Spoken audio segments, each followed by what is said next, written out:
चुनाव आते हैं और चले जाते हैं। बहुत सारे प्रत्याशी आएंगे, पहले भी आते रहे हैं, आगे भी आते रहेंगे, चुनाव लड़ेंगे, चले जाएंगे। मैं आपसे वोट की अपील करने नहीं आया। साथियों ने बता दिया केतली का निशान है।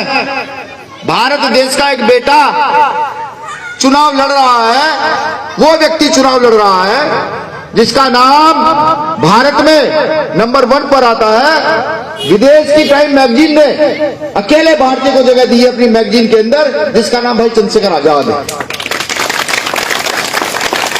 ये बताने के लिए आया हूं कि जब मैं सहारनपुर से चला यहां के लिए, तो मैंने सोचा कि योगी आदित्यनाथ जी के खिलाफ प्रचार करने के लिए बहुत मेहनत करनी पड़ेगी, बहुत सारे मुद्दे ढूंढने पड़ेंगे।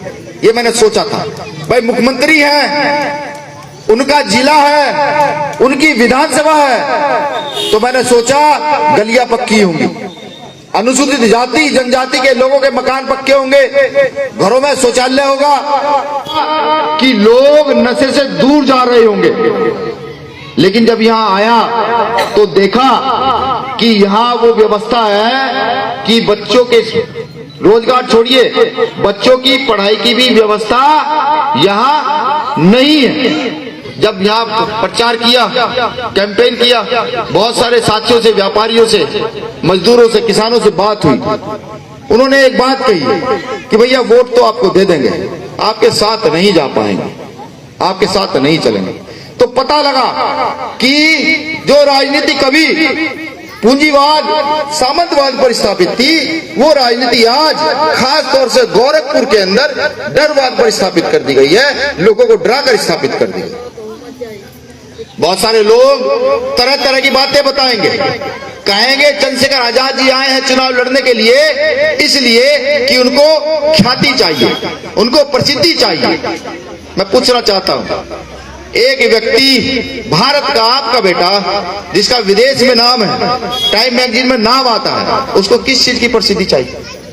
उनका चुनाव लड़ने का मन यहां से सिर्फ इसलिए था कि जो व्यक्ति लोगों को डरा कर रखता हो, जो बुलडोजर की बात करता हो, जो हर व्यक्ति को जो विरोध कर सकता हो उसको जेल भेजता हो, उसके सामने जाकर चुनाव लड़ूंगा, जिससे गोरखपुर की जनता का उत्साह बढ़ सके, उत्तर प्रदेश की जनता का उत्साह बढ़ सके।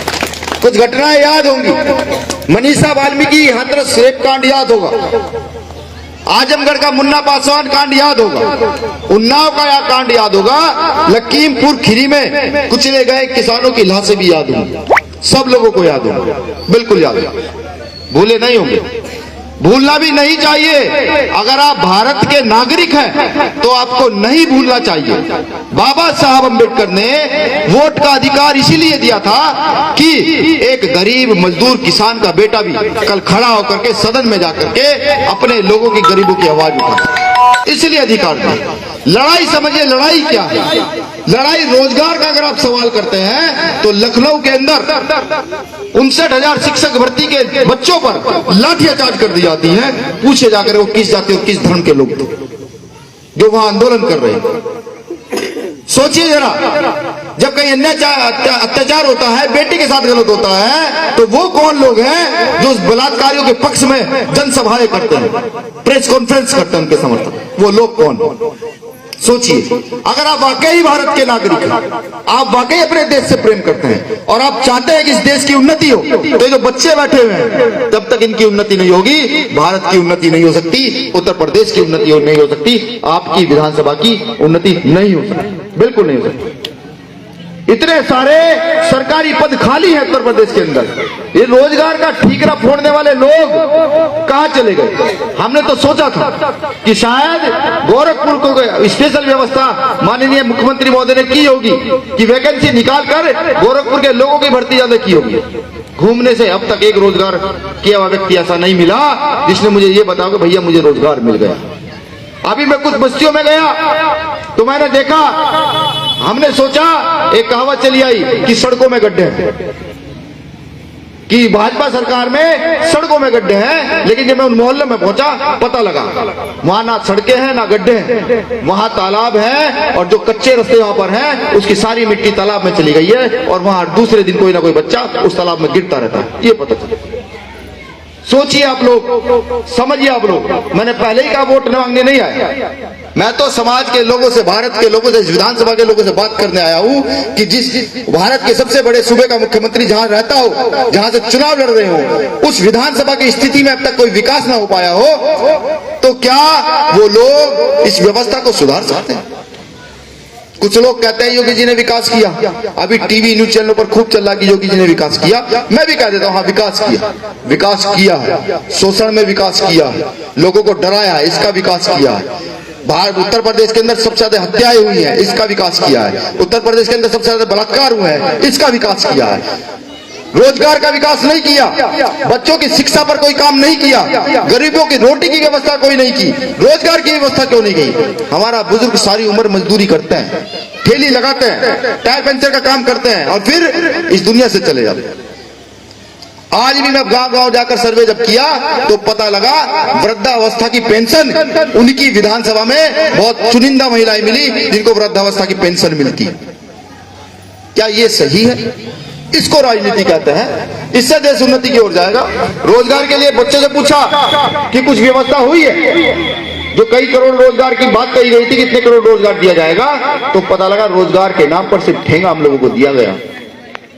हम वो लोग हैं जो समय के इस सूबे के तानाशाह मुख्यमंत्री के खिलाफ यहां आकर खड़े हो गए और ये कहा है उनको कि देखिए हम सिद्धांतिक लोग हैं, आज तक हमें कोई बेच नहीं पाया। आप नहीं जानते, इसलिए जो मेरे साथ लोग आए इनमें कहां के लोग बैठे हैं। यहां सारे राष्ट्रीय लीडर बैठे हैं। MS आर्य जी को आपने सुना, Azad Samaj party legal wing के राष्ट्रीय लीडर हैं। साहब रिटायर्ड है क्लास 1 अफसर से। आजाद समाज पार्टी के राजकुमार जी कोर कमेटी सदस्य हैं। यहाँ दिल्ली के प्रदेश अध्यक्ष, राजस्थान के प्रदेश अध्यक्ष, मध्य प्रदेश के प्रदेश अध्यक्ष, पूरे उत्तर प्रदेश से लेकर पूरे भारत के लोग इस विधानसभा पर आए हैं। अगर आपके गांव में कोई व्यक्ति हो तो हमारे कार्यालय जाकर पूछे, हमारे कार्यकर्ता से पूछे कि वो यहाँ कैसे आए हैं, किस लिए आए हैं, क्या पैसे देकर बुलाए गए हैं, तो हर व्यक्ति का जवाब होगा कि जिस गद्दे पर वो सो रहे हैं, जो खाना वो खा रहे हैं, वो सब उनके खुद के पैसे का है। वो एक भी पैसा किसी से लेकर नहीं आए हैं, खुद अपने पैसे का कर रहे हैं। तो सोचिए, जिस व्यक्ति के लिए पूरे देश की जनता एकजुट होकर खड़ी हो गई हो, पूरे देश से लोग आने के लिए ललायत रह रहे हो, इतनी सारी बहनें आई हैं चुनाव लड़ाने के लिए, तो सोचिए उस व्यक्ति को अगर आप एक बार जिता कर भेज देते हैं तो क्या आपके क्षेत्र की स्थिति नहीं सुधरेगी? क्या कोई बुजुर्ग बिना पेंशन के रह पाएगा? क्या रोजगार के व्यवस्थाएं नहीं खुलेंगी? क्या लोगों को लोन अपना काम करने के लिए नहीं दिया जाएगा? बिल्कुल दिया जाएगा। मैं परसों कैंपेनिंग कर रहा था तो मैंने एक झील देखी।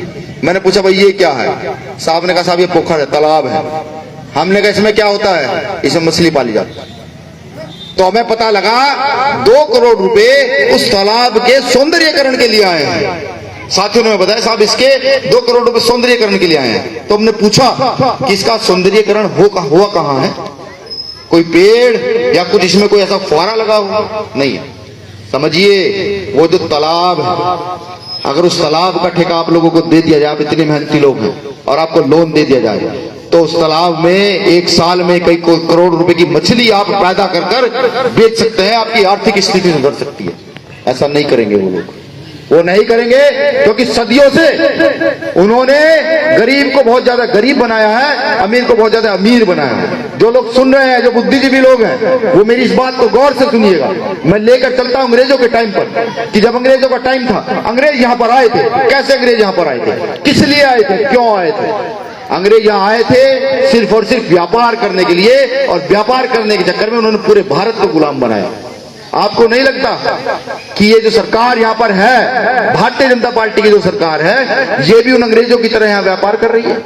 ये इतने बड़े बड़े जब मॉल खुले तो नहीं लगता केले बेचने वाले, आलू बेचने वाले, प्याज बेचने वालों के काम खत्म हो गए? नहीं लगता आपको? आपको नहीं लगता कि किसान चावल पैदा करता है, 10 रुपए किलो बेचता है, और अडानी अंबानी उस पर मोहर लगा करके उसको 400-500 रुपए किलो बना देते हैं? आपको नहीं लगता जिस गैस सिलेंडर की कीमत 300-400 रुपए हुआ करती थी, आज वो 1000 के पास जा रहा है? ये महंगाई कहां से आ रही है? ये पुनः इस देश के अंदर 2 समुदाय का जन्म हो रहा है। पहले इन्होंने देश जाति धर्म के नाम पर खूब तांडव किया है, अब इस देश में दो समुदाय का जन्म हुआ है। सवाल यह है कि जो व्यक्ति, जो समुदाय रोटी के लिए लड़ रहा है, क्या उसको खड़े होकर चलने का, उसको उन्नत होने का, उसको अच्छे घर में रहने का, उसको अच्छी जगह रहने का अधिकार नहीं है? बिल्कुल अधिकार है। उन अधिकारों के लिए ही हमारी लड़ाई है, और उन अधिकारों की लड़ाई के लिए हमारा प्रत्येक कार्यकर्ता, प्रत्येक सिपाही, प्रत्येक पदाधिकारी अपने तन मन धन के साथ समर्पित, बिल्कुल समर्पित। आज यहाँ पूरे भारत के लोग हैं गोरखपुर के अंदर, ये तय है, ये समझ लीजिए, ये जान लीजिए, भाई चंद्रशेखर आजाद यहाँ से जीत कर जाएंगे, नहीं तो सीख कर जाएंगे, ये समझ लीजिए।